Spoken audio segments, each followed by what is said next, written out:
Hello and welcome to another episode of Launch Legends. Today, we're joined by Bernd of Alugha. Alugha is currently doing $1 million in revenue, but they're projected to do $5 to $10 million in the next 12 months. So they're growing very, very, very fast. Bernd has a completely different way of building his business and his product.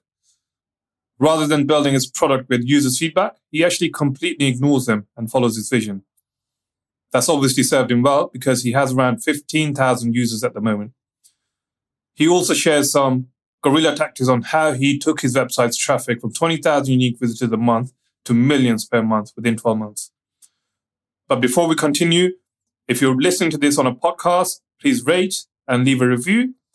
If you're watching this on YouTube, please hit the subscribe button, rate, and leave a review.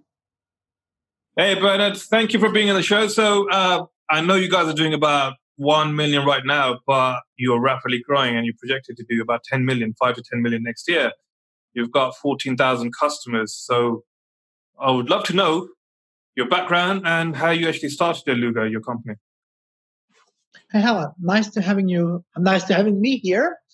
Actually, we have a lot of plans for revenue for next year and growing. And we already had this plan for this and last year.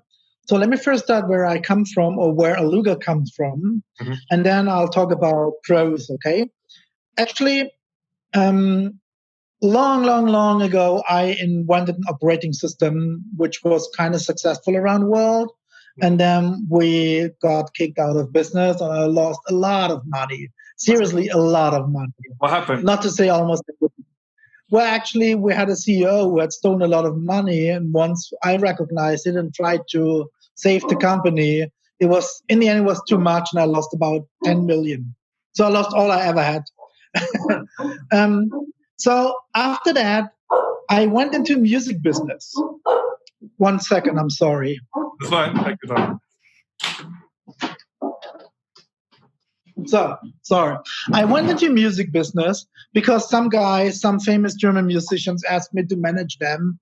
And I said, well, I ran a software company with 200 employees. I might be able to manage a musician. Mm-hmm. Actually, I did it for quite a while. And they always asked me, you went operating system, you were in software business. Could you help me with my Mac? And I always helped them. And I said, that's so annoying. You always ask me the same stupid question. So I'm going to do a video for you. Mm-hmm. And I did a couple of videos on YouTube. And then I just went further. And months later, someone told me, dude, your videos got viewed 40, 50, 100,000 times. I said, what? Why? So I went and I said, oh my gosh, people watch my videos so often. So I started this business with video. I started a project called Hototi, How to Do It. Mm-hmm. And I got millions of views and thousands of subscribers, and bigger company contacted me and said, man, the way you explain your videos, we love this. You explain science, physics, engineering, bricklaying, mm-hmm. concrete, whatever I love to do, I explain to the people. And after a while, I became an official YouTube partner in a time where it was not easy to become a YouTube partner. It was in 2008. Mm-hmm. And I started my video business. And I did it for quite a while. I did about 500 to 600 videos in 2 years on my own. So when you say video business, but when you said video business, what were you actually selling? Were you just putting out videos and making money from ads? Yes, money from ads. People had product placement. So I made it was crazy. I made about 30 to 40,000 a year just on my own. I was sitting at home, starting early in the morning, did a couple of videos, and then I had no more fun to do it. And I just went ahead with someone else after lunch or so. And I just did it because I had fun on it. Right. And actually, after a while, people asked me to do some English videos. And I said, well, I have a German channel. I can understand that it's limited because it's German. So the reach of my audience is obviously limited. Mm-hmm. And I started to figure out how to do them in English. And in this time, my English was so horrible. It's still horrible, but at this time, it was like really German English. It was so crazy. Anyway, I tried it. And then I said, okay, I started with subtitling. And in this time, I said, subtitling is so difficult. It's so weird to get subtitles on this video. And it was annoying. Like I was like, look, read, look, read, look, read, look. It was impossible to follow the video. And then I was sitting at home watching Seinfeld in English, and my wife came in and said, "Oh, could you switch to German?" And I said, "Yeah, sure." So I switched to German. I said, "Hey, I just switched the language. It's so obvious. I do it on YouTube." Mm-hmm. And then I said, "Okay, that doesn't work on YouTube. That's so stupid. Why not?" Mm-hmm. So I tried to figure out a way in 2011 how I could do my video in different languages. Mm-hmm. And it didn't work. So I always had to upload a new language, a new video for a new language. And it was just the audio, it was so stupid. Mm-hmm. And in 2012, I had with my investor, we already had a company together with some other guys. And we wanted to do a prototype for my idea, the vision of Alugha. And so one of those guys said, okay, for a prototype, it needs about 180,000 euros and takes us 6 months. And then we decided not to do it because we said, okay, it might be too expensive, takes too long, maybe it doesn't work out as we expect. So I came home very frustrated. And then I was sitting in my living room and my son Nicholas came in. He was 15 at this time. And he said, "Hey, Dad, what's going on?" I said, "Well, I have this idea with this multilingual videos, blah, blah, blah. But I have no idea how to develop it. I'm not a web developer. So I can't get in. I'm so frustrated about it. And it takes 6 months. It costs 180,000 euros. It's so sad." And then he said, "Hey, actually, you know what? I like the idea." I said, "Yeah, me too, of course." So a week later, I remember it was Champions League. Bayern Munich played versus Real Madrid. I will never forget. And he came into the living room and he said, "Hey, Dad, do you have a minute?" I said, "Dude, I'm watching football. Hello?" "No." He said, "Well, just give me a minute." So he opened his MacBook and he opened the browser and he started a video on YouTube and he switched the language. And I said, "What the fuck is this?" He said, "Well, that was your idea." I said, "Holy shit, who did that? That's exactly what I wanted." He said, "Well, because it is your idea, I did it for you." I said, "Well, what do you mean? I told you last week on Thursday, I would love to do this. And today's Tuesday." He said, "Yeah, I took the weekend to hack something for you. It's not perfect, but it's kind of working already." Did he used to do development before, or he just learned it in a week? Yes, he started with 12. He already started to sell software in the App Store with 13. Oh, wow. That's great. That's great. So, yeah, and I was like, holy shit, this is exactly what I wanted. And this is how Alugha started. So I worked on it all the time. And I left this other company because we were always in fights. And a year later, in 2013, mid-end 2013, the other guy from the other company, the main investor, called me and said, "Hey, Bernd, are you still working on this Alugha thing?" I said, "Yeah, of course, man. I love this vision." And he said, "How's it going?" I said, "Well, I'm not rich. So whenever I make money with my videos, after half a day, I start working on Alugha." And then he said, "I would love you to come to my office and then show me how it works. I loved this vision so much." So I went to his office and I will never forget because, it's such a hassle to get investments and talk to investors. And I went into the office and we were sitting in there and he said, "Hey, let's wait for my dad." His dad at this time was 72. And I said, "Well, sure, whatever you want." So his dad came in and said, "Hey, buddy, how are you?" And I said, "Hey, mister, how are you?" He said, "So you want to show us something?" I said, "Well, I don't know, yes." So I presented the product. At this time, it was way further. We hadn't uploaded things like this. And it still only worked on YouTube. And then after 10 minutes, he said, "Wow, I'm 72. And I understand this is a big deal what you're working on. This because I speak German only. So for me, getting videos in my mother tongue, great deal. What do you need?" I said, "I don't understand. What do you mean?" "Well, this is a great idea. What do you need?" "Well, I don't know, nothing. I need nothing." "So you mean you do not need money?" So I have to admit it's a rich family, okay? But very honest and very smart and very supportive people. They support a lot of sports in Germany, things like this. They do a lot of donations. Anyway, and I said, "Well, I only have my 2,000 to 3,000 a month. So I tried to reinvest it. I cannot do base jumps, but I can do steps to get my product done." He said, "Wow, so you're not asking for money?" I said, honestly, I don't understand what you're talking about. Your son called me, I came in and I presented the product because we're friends. And he's a cool dude. I thought he wanted to know it. I love this. I said, what do you love? What if we start with 500? No, what if we start with 800,000? And I said, what do you mean with 800,000? I mean, I'm not stupid, but I can't follow if I'm honest. Mm-hmm. He said, okay, listen, we want to do this together with you. Mm-hmm. You're the visionary, you're the brain, we're the people with the money. So let's do it together. We take the risk. And then I got 800,000 investment. So how much, first of all, did you have any users on the platform at that point, or you were just building it? No, just, I uploaded a lot of videos, but it was just me. And then when you got 800,000, how much of the company did you have to dilute? Well, actually, we agreed because we're friends. He's taking the risk and the money. I said, okay, you know what? I could try to negotiate with you to squeeze out as much money I could get and give you as less on shares, but let's do it together. You take the risk. You put the money in. I lost all my money years before, so I know it's still risky, even if it's just money. Mm-hmm. So we agreed that I own 49% of the company, he owns 49% of the company, and our CTO owns 2%. Great. And I will totally agree on that. Did you have a CTO at that point, or you hired him later? Yes, we already had a CTO. Great. So what did you do with all the money, Bernd, after that? So actually, we agreed that the money lasts for 1 year. And I gave a roadmap what I'd like to develop in that year with the 800,000. Mm-hmm. So in 2016, in May, I went to his office and said, hey, dude, I need to talk to you.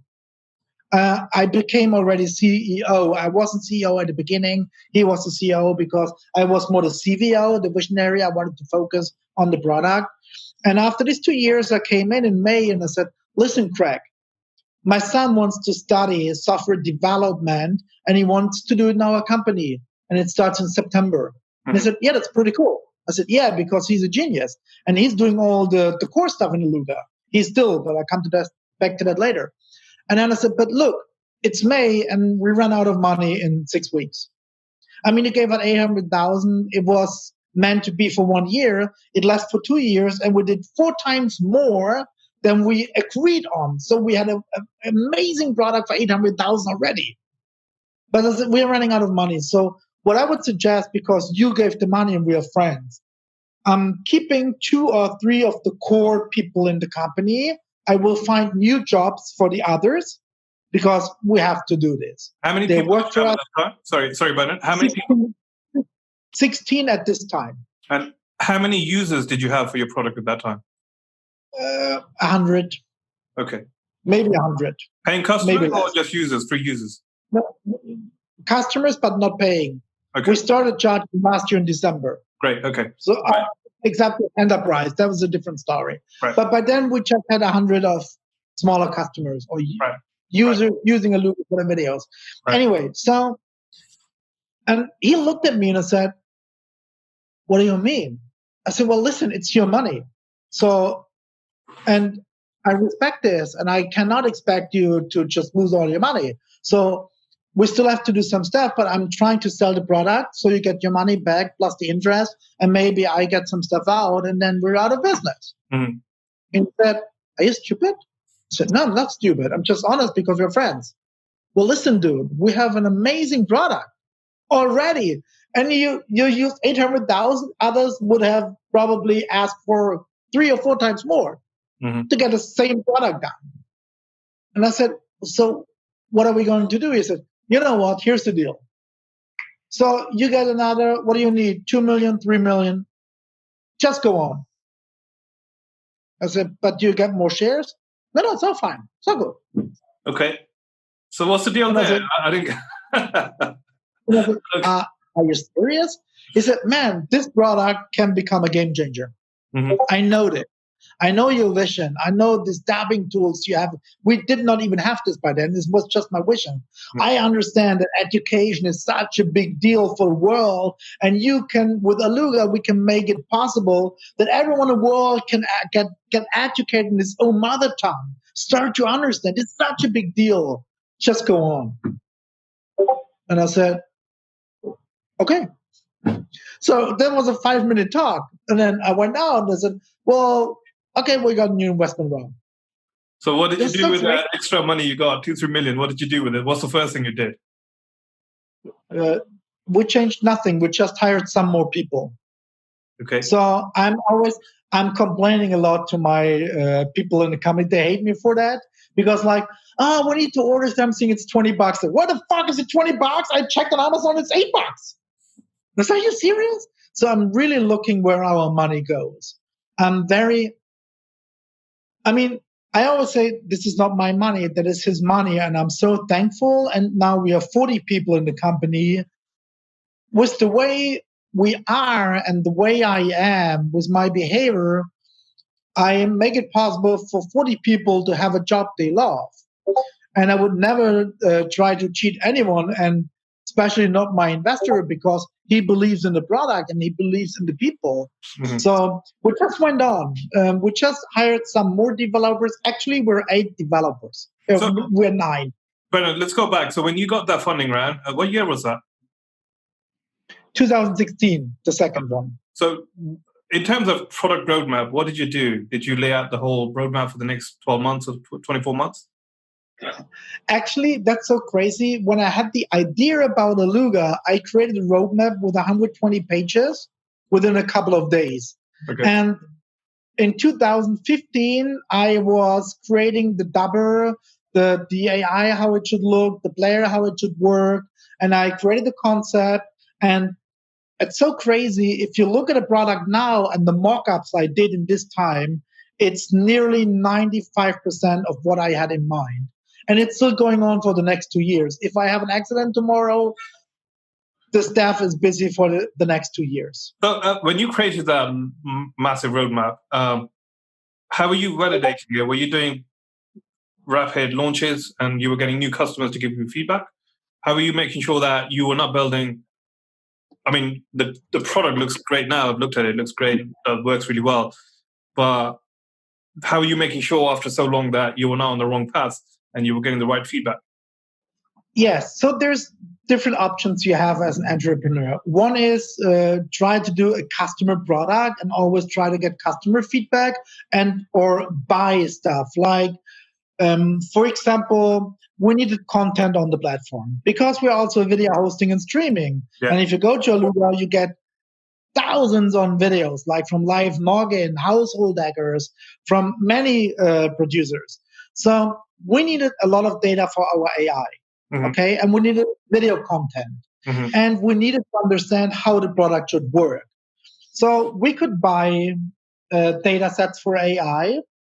We could produce videos, mm-hmm. and we could buy customers to use our product, pay people to use the product. Mm-hmm. And I said, no, you know what? We need videos, we need data for the AI, and we need to understand the product. We do all in-house.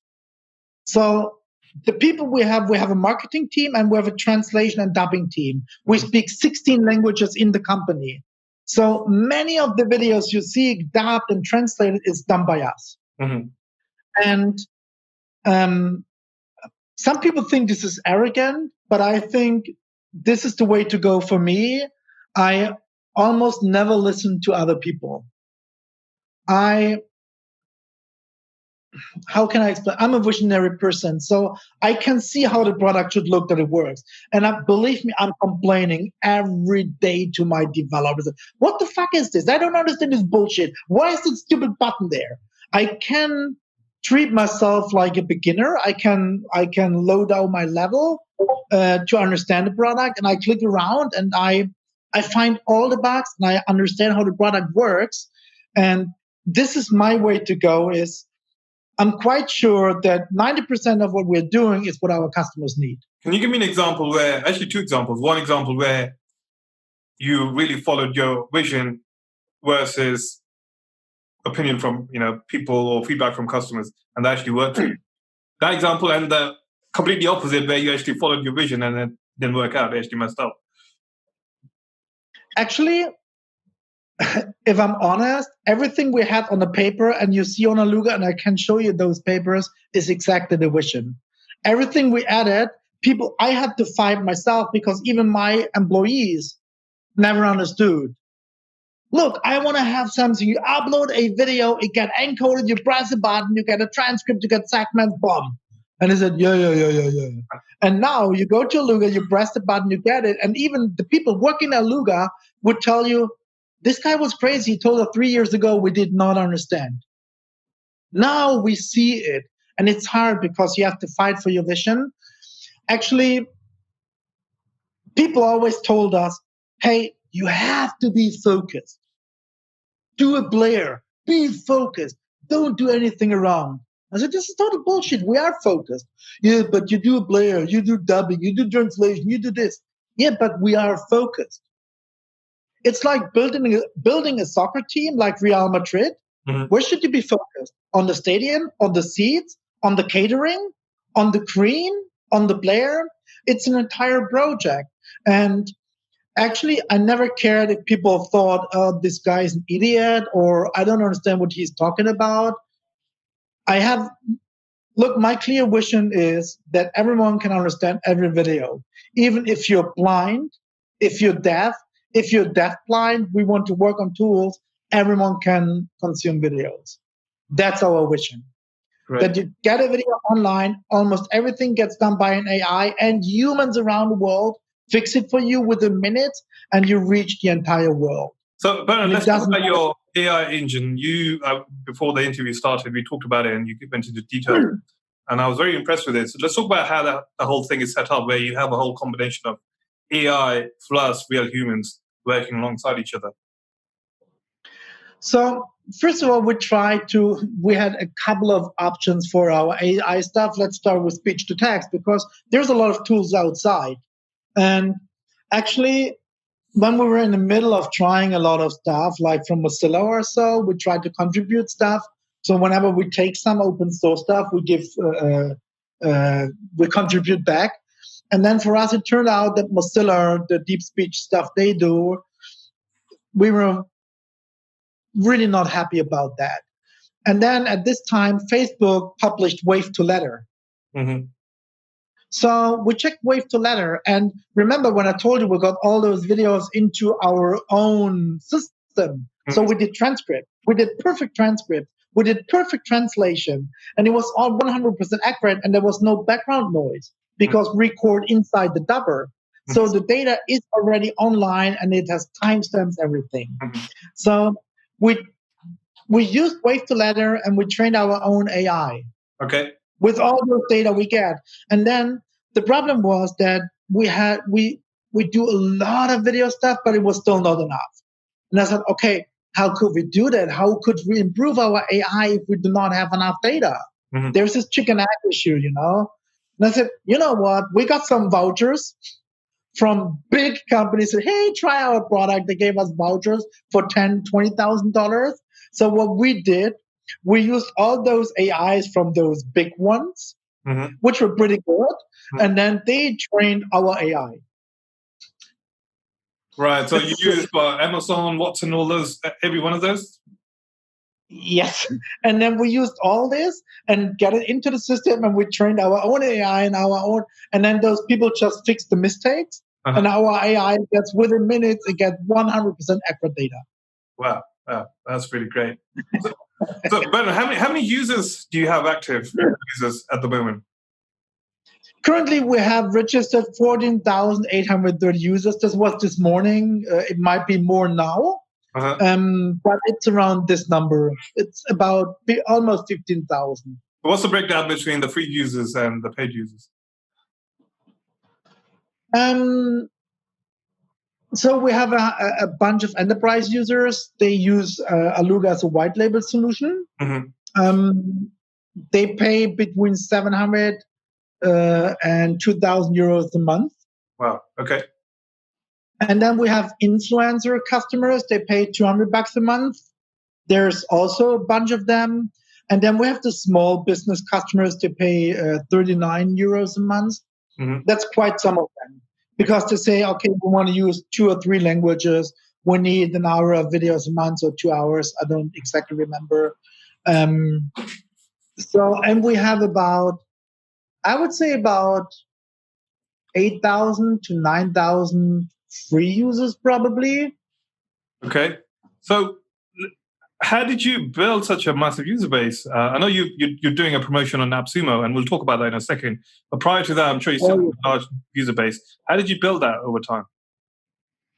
So this is crazy.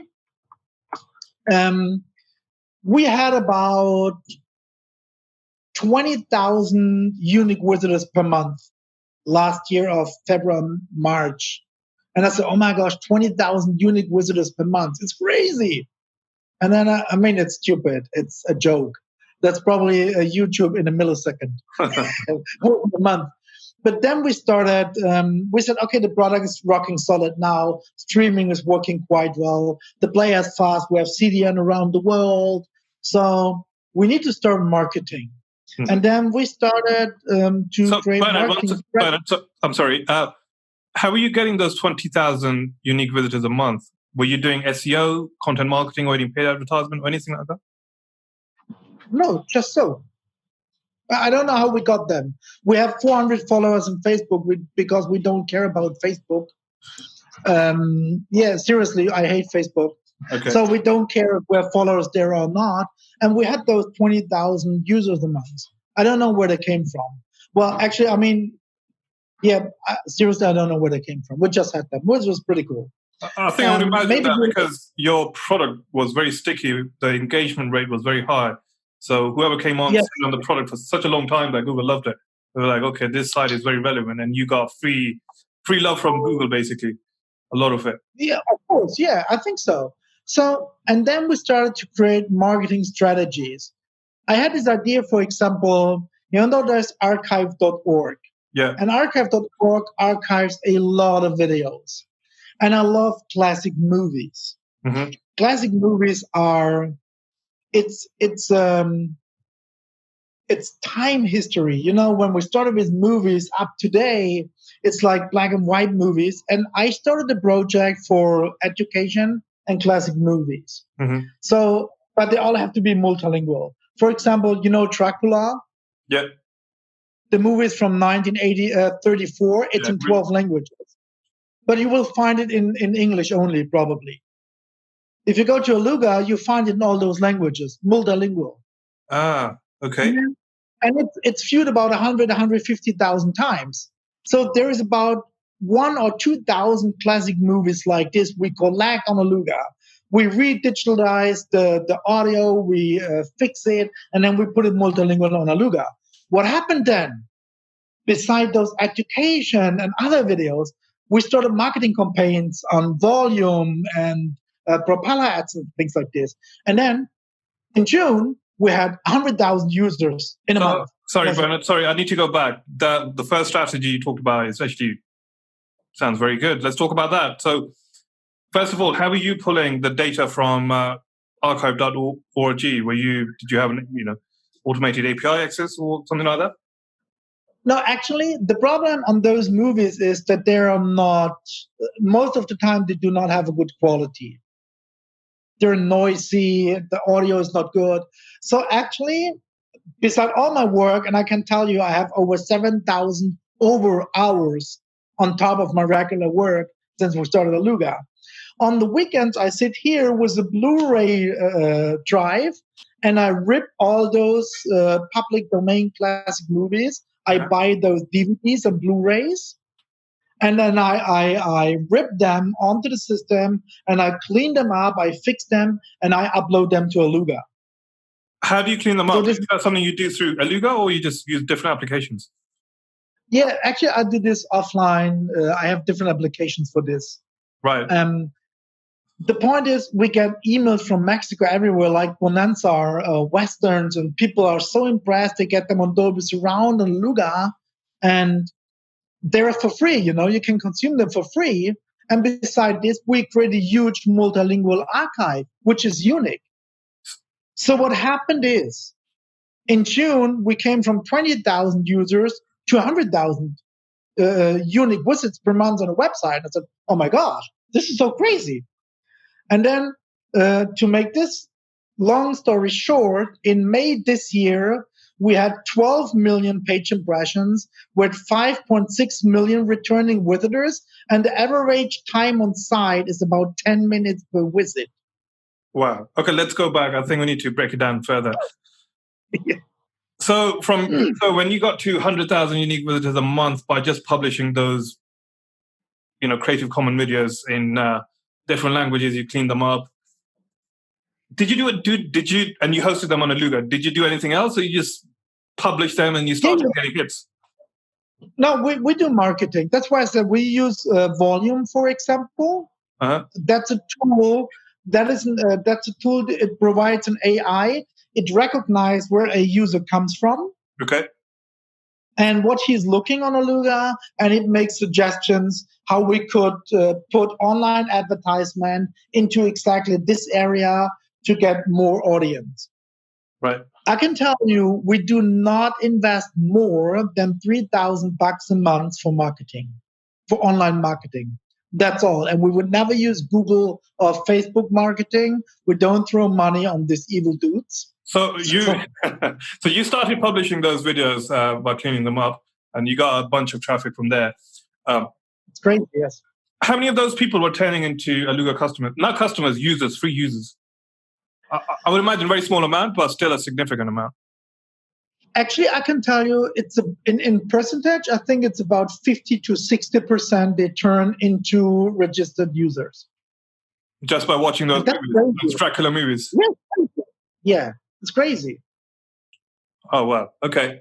So how did you get to millions of page views after that? Let's go from June till now. What did you do? Actually, we every month we optimize. So we had a meeting every month. Okay, this was the last month. We promoted those videos in this areas. We need tier 1 areas, tier 2, tier 3 areas. We analyzed every month where exactly it goes to. We are that good already. For example, we had a customer a couple of weeks ago who does videos about photography. And he said, okay, I would like to get Chinese customers watching my videos. How could we do this? I said, okay, you give me a marketing. How much do you want, in which area, and the money you want to invest, the money you want to spend. And he said, okay, this is the X amount of money I want to spend. And I want to get 50,000 views in Chinese in America. I said, okay, you get this. And we can exactly target the group and the exact area for the exact language with volume and propeller ads and things we're using. And we're getting, so we do not count video views below 10 seconds. Okay. But I mean, you get statistics, so we can exactly tell you how long those videos got watched in which language from which area. And they were quite excited. They said, wow, we did not expect this. I mean, I'm always like, holy shit, I need this video. Like we had a band in Germany. They do music in 8 or 10 languages. And they said, we want to become famous in Russia. So we need this song, Special People, should be in Russian. And in Russia, we need 20, 30, 40,000 clicks. And I said, okay, it's probably $100. We can exactly target it for you. And that's how we optimize this from month to month. And this is how we get the views. Even now, after Corona flattened down more, we still have, this month is not that much. It's probably 9 to 10 million, just 9 to 10 million. So it got lower for about 10 to 20%. But I still think, holy shit, that's pretty cool. So what else are you doing apart from doing all that crazy stuff to grow traffic on your site? We have a sales team. We do marketing. We exhibit on a lot of shows. Okay. And we try to spread the word everywhere. We do, as I said, we do a lot of education stuff. Mm-hmm. We have a project called Allocation, called Alugha Education. Mm-hmm. It's allocation.com. Mm-hmm. So there we use Alugha as a complete white label solution, mm-hmm. which we also sell to customers. Right. So we show them a use case on Alugha. They go to Allocation. They see hundreds of multilingual education videos in Arabic, Hindi, Chinese, Russian, German, Spanish, Serbian, whatever. We put more and more languages on it. and then we create own use cases for white label solution. Great. So, for example, we have some companies to try to be like a smaller Netflix. They need player, they need encoding, they need CDN, they need object storage, they need streaming. So they use the entire Alugha environment, and you would never see it's Alugha. Great. That just gave me an idea. Have you explored OTT networks where you can integrate with things like Roku and other streaming platforms where you can have a video, you can really translate it into different languages and then push it out there to different channels? Actually, we have customers. They are working with Netflix for subtitling. Mm-hmm. So one customer, for example, he is in India. He always provided Netflix 8 Indian languages. Right, okay. And the problem was they all have to come to Mumbai, to his office, and work there.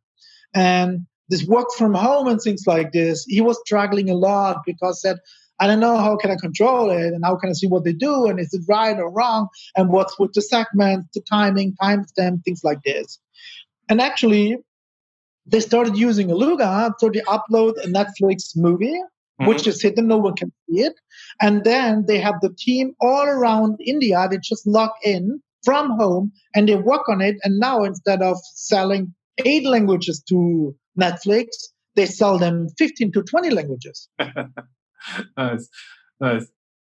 So, but you've got all of this crazy stuff going on. Why did you do a launch on Appsumo? What's the reason behind that?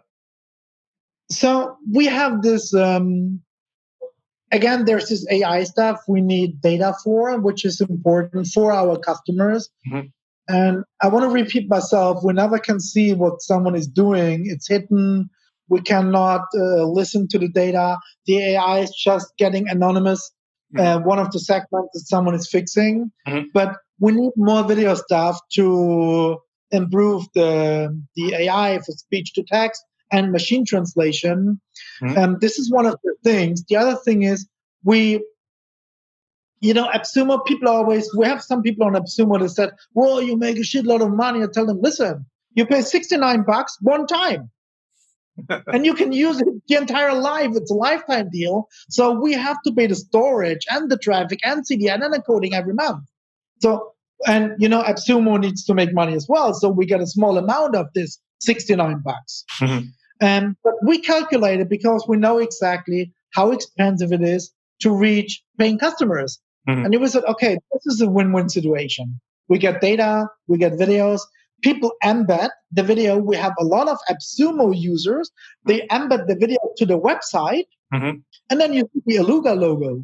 Mm-hmm. I said, oh, that's pretty cool. Mm-hmm. So it's a mix in between marketing, getting data, getting user feedback, getting users, and it's important that you get users, they complain. Mm-hmm. I don't need someone crawl my hairs here. I need someone to, dude, I don't understand your product. It's stupid. I don't know how to use it. I hate it. And these people, if I can convince and convert these complaining people into happy customers, even if I just adjust my product here and there because they do not understand, then I made a great job. And getting these people, you can buy these people, you can buy users. I mean, you know yourself. You can pay companies using your product and give you the feedback. They're hell expensive. Mm-hmm. It's crazy. We had a lot of offers with, holy shit, it's so expensive. I can hire own people for this money. Mm-hmm. And now we have Appsumo people. They're happy. They give the feedback. We get users. We get data. The videos get embedded. They use our player. So, and we were ready at this time. Unfortunately, Corona came in between because we had a big press conference at the South by Southwest this year because of the new dubbing tools and things like this and the new AI we worked on. Unfortunately, this didn't happen, but the combination of South by Southwest and Appsumo and winning the Tata Innovation Hub, we won the Tata Innovation Hub, working with the European PGA, this was all combined. And Appsumo fitted in perfectly into this timing. Right. That's great. So just for someone who's actually listening to this and they might think, okay, we might do Appsumo for a different reason than money. How many users did you pick up and how much money you reckon you're going to end up making from it? I don't know if I can talk about this, but it's a 4-digit number on users. Oh, great. That's really good. And what's been your feedback from the customers? From I hate you, you're a bad asshole, you cheat the people, someone should kill you, to dude, it's amazing. I love the product. And that's what I'm so proud about is I love the way you guys do support. A lot of comments you can read is, even I got an email today, dude, I bought a product because I saw you and I had a chat with you and you're so passionate about the product. I had to buy it. I had to be part of it. Actually, it's everything in between. We have people, like we had a customer on Appsumo, he bought a product and he came online and said, what's this shit? I said, what do you mean? We do not sell shit or toilets. Oh, what are you talking about? This shitty product, it's really shitty. I downloaded it, I use it, and it doesn't translate my videos. You guys cheated people, I go to the police. That's what he said. I said, dude, what's wrong with you? We never said we translate your videos. Oh, you do. I said, okay, if we did this, please show me it and apologize, you got your money back. I didn't find where you said it. Well, yeah, because we didn't say it. So he went to Appsumo and gave us a very bad, and he was a big lie. He gave a very bad review. And we talked to Appsumo and said, listen, this is a big lie. And what he's saying is really mean. And we cannot accept this as a review. So you have all of that. Right. And then I agree on Appsumo, it's really good to see because people say the product is probably, for some of them, it's kind of complicated. And then I need to be motivated to get in an hour or 2 or 3. And I said, yeah, I totally agree. But I mean, once you understand the product, if you use Adobe Premiere or DaVinci Resolve, it will take you months to get in.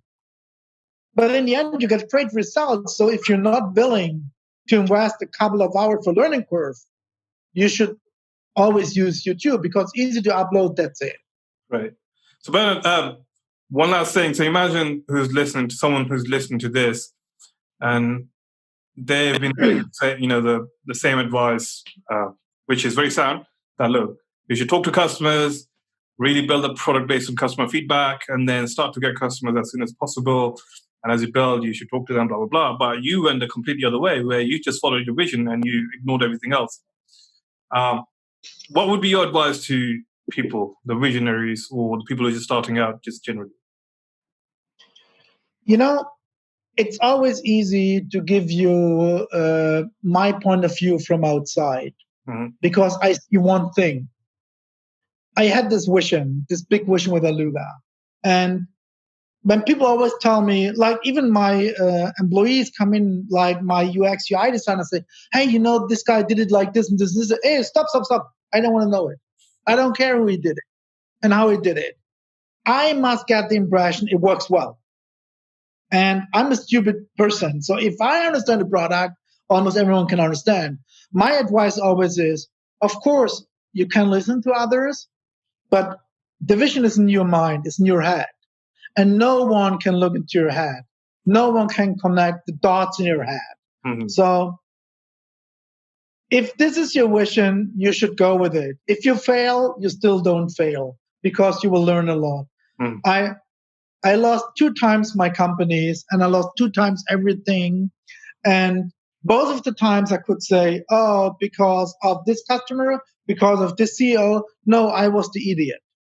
I had this customer, I hired the CEO. So if I went back some steps, it was always me making this mistake. And I'm always happy that I lost everything because I learned a lot. And in my opinion, and that's what I always tell the people, young startup entrepreneurs as well, don't listen too much to others. Don't be money driven. Really, don't be money driven. If you believe in a product and you can sell it, pretty cool. If you do not want to sell it or you cannot sell it, you still learn a lot. I can tell you, there are some very well-known companies, they contacted us to invest into us or even buy us for a lot of money. I could stop working. And I said, no, the vision is not ready. So I mean, on one hand, you can create a product you want to sell, which is okay. But on the other hand, and this is very German-like, I think, and that's a good thing, is that my investor, it's a 200-year-old industrial family, which has about 25 to 30,000 employees. Mm-hmm. So they are in the long term. They understand that a vision needs time. Mm-hmm. And another advice is, honestly, people always say, oh, the product has to be ready. So I don't give a fuck. If it's cool, we publish it. If it doesn't work and we did a mistake, okay, that's it. But don't wait too long. Get out with the product, listen to the feedback, fix it or remove it, and always be honest to yourself and say, okay, this is bullshit. My decision 6 months ago, it's so stupid. As I have the knowledge today, I get rid of it. Great. You should really do that. But thank you very much. It was a great pleasure talking to you and hearing your point of view. Very refreshing. And then the fact that you managed to lose 2 companies and you still have the energy to keep going, and it looks like you've built a great company. A great software. I've actually used it and it's great. Gives a lot of hope to me, and I hope whoever's listening to it would get a lot of inspiration from it. So thank you very much, and I hope to speak to you again. Thank you. Bye. Thank you very much, too. Bye-bye.